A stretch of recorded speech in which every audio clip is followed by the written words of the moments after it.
Assalamualaikum, semangat pagi.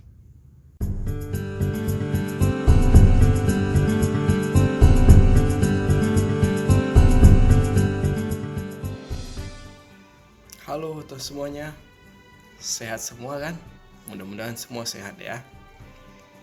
Saya ingin melanjutkan learning journal saya yang saat ini ada di agenda 2. Nah, sebelumnya kita udah menjelaskan tentang nilai aneka, tapi hanya sampai di etika publik. Etika publiknya juga masih setengah tuh. Ini kita tambah. Udah ready kan? Dari nilai dasar etika publik dan kode etik beserta perilaku atau kode perilaku, kita bisa membagi etika publik menjadi 3 dimensi, yaitu dimensi kepentingan publik, di mana ASN harus mempunyai kompetensi di bidang pelayanan, karena harus mampu mengidentifikasi masalah dan konsep etika dalam pelayanan publik. 2. Dimensi modalitas. Akuntabel, transparan, dan netral. Itu adalah 3 dari dimensi modalitas. Intinya, harus bisa memberikan pelayanan prima dengan informasi transparan terhadap masyarakat tanpa diskriminasi. 3. Dimensi tindakan integritas publik. Maksudnya adalah pejabat publik yang sesuai nilai, standar, aturan moral yang diterima masyarakat. Sebagai ASN, kita harus menghindari ini nih. Aji mumpung, loyalitas ganda, menerima atau memberi suap, pemanfaatan informasi rahasia, menyalahgunakan pengaruh publik, pemanfaatan fasilitas untuk kepentingan pribadi. Kemudian kita masuk ke poin keempat dari aneka, yaitu komitmen mutu. Terdapat 4 nilai utama yang harus kita terapkan. Itu efektivitas. Apakah peran ASN yang dibutuhkan masyarakat sudah sesuai dengan yang dibutuhkan? Maksudnya, sejauh mana organisasi dapat mencapai tujuan yang ditetapkan atau berhasil mencapai apapun yang ditargetkan. Kedua, efisiensi. Apakah peran ASN sebagai pelayan publik sudah menggunakan sumber daya yang tepat? Maksudnya tidak berlebihan ataupun kekurangan. Dan yang ketiga adalah inovasi, di mana inovasi itu adalah cara utama organisasi untuk menghadapi perubahan, baik dari permintaan pasar, teknologi, ataupun persaingan. Inovasi merupakan kunci persaingan di global, maka dari itu kita harus tetap berinovasi.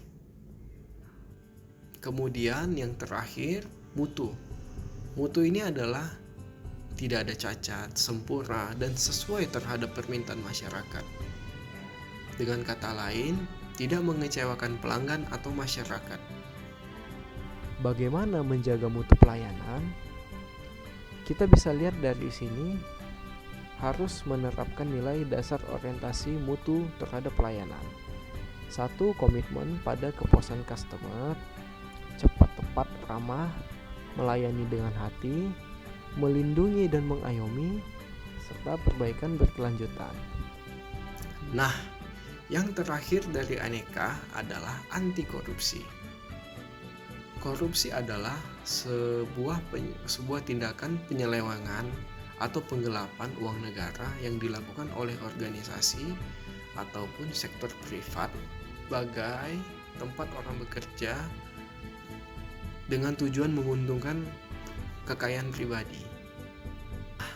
Sepertinya kalau membicarakan dampak, penyebab korupsi ataupun lain berhubungan dengan korupsi sudah menjadi pengetahuan umum.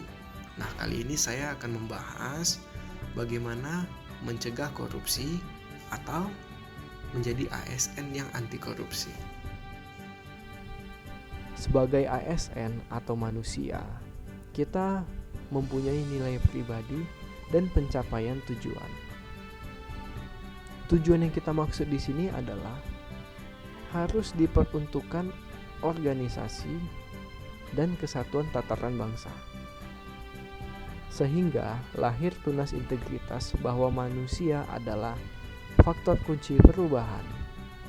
Sebagai tunas integritas, kita harus mengubah budaya karena mengubah budaya tidak memerlukan energi yang besar. Budayanya itu dari yang buruk ke yang baik. Kemudian, perubahan dimulai dari diri, keluarga, dan organisasi. Selain tunas integritas, kita harus menanamkan internalisasi integritas. Dengan kata lain, kita harus menerapkan 3 poin, yaitu lingkungan yang berintegritas, proteksi integritas, dan perubahan sistem nilai. Cukup panjang kan? Nah, kayaknya sampai di sini dulu learning journal kita tentang aneka. Besok kita lanjutin lagi. Mungkin kita akan membahas contoh-contoh atau aktualisasi yang dilakukan oleh instansi saya, yaitu Balai Pengamanan Fasilitas Kesehatan Medan. Semoga kita diberikan kesehatan agar kita bisa selalu menuntut ilmu dan berinovasi. Sampai jumpa.